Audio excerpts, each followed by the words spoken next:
It started with shaking.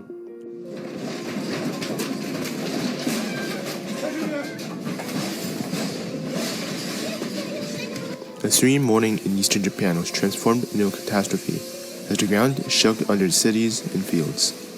Within mere minutes, walls of water formed and covered everything in their path, with houses, schools, and trains disappearing under the millions of liters of water.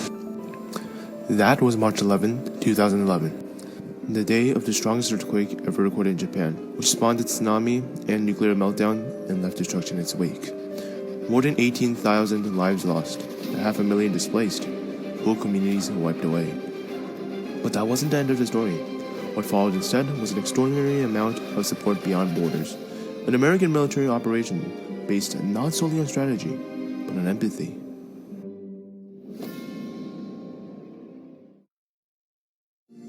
The Tōhoku area was ravaged in mere minutes.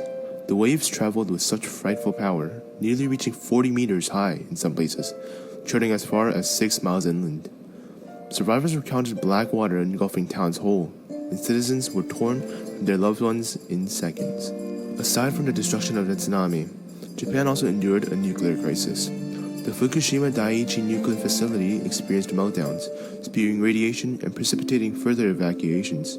The surrounding towns were turned into ghost cities. While rescue teams labored heroically, the magnitude of the catastrophe called out for international assistance. And within mere hours, hope came beyond the horizon in the form of the U.S. military, helicopters with food, water, and medical supplies. There were thousands of U.S. servicemen based in Japan who leapt into action.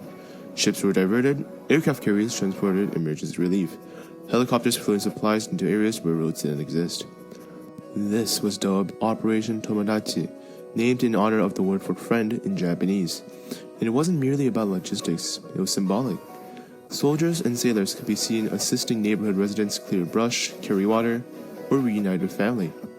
There was a standout moment. U.S. troops labored to get Sendai Airport open, clearing away wreckage by hand and bringing aid to some of the worst affected regions. In another instance, sailors provided clean water to schools that had children in them that had not received in days. Even though this was a military operation, there was no opponent, just a communal struggle to survive. A survivor merely stated, "They came when we were scared. We didn't feel isolated anymore." The relationship between the United States and Japan has been marked by tension, transformation, and ultimately trust.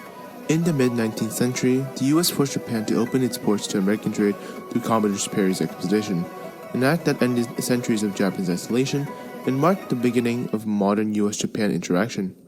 Less than a century later, the two nations faced one of the most devastating conflicts of the 20th century.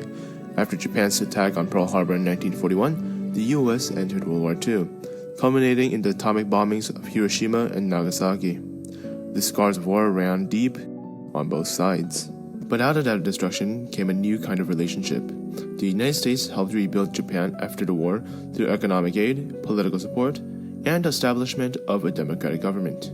Japan in turn became one of America's strongest allies in Asia. Military bases, joint economic ventures, and cultural exchange defined a new era. Still, no treaty or policy could symbolize reconciliation as powerfully as what happened in 2011. In the wake of the earthquake and tsunami, the U.S. didn't just respond strategically, it responded emotionally. The tragedy brought both nations back to their shared humanity. For many Americans, it was the first time Japan wasn't seen through the lens of diplomacy or history textbooks, but as a nation of real people, families, students, elderly citizens in pain. And in that moment, empathy wasn't theoretical, it was real. It was present in the crates of bottled water, in helicopters delivering blankets, in the quiet gestures of a U.S. sailor helping an elderly man search for his family. So, why mention this now, years later, in a place and time far away from 2011 Sendai?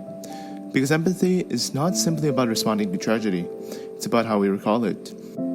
This situation compels us to question, do we still emphasize with suffering outside our borders anymore? When refugees come to us from other catastrophes, whether it be climate, war, or poverty, do we greet them with the same humanity? If we are to live in a more equitable and united world, we need to recall such times like these, when borders dissipated and empathy guided the way. I hope this reminds us that empathy is not weakness. It is one of our great strengths, and it begins with looking at other people, not merely in their suffering, but in their humanity. Thank you.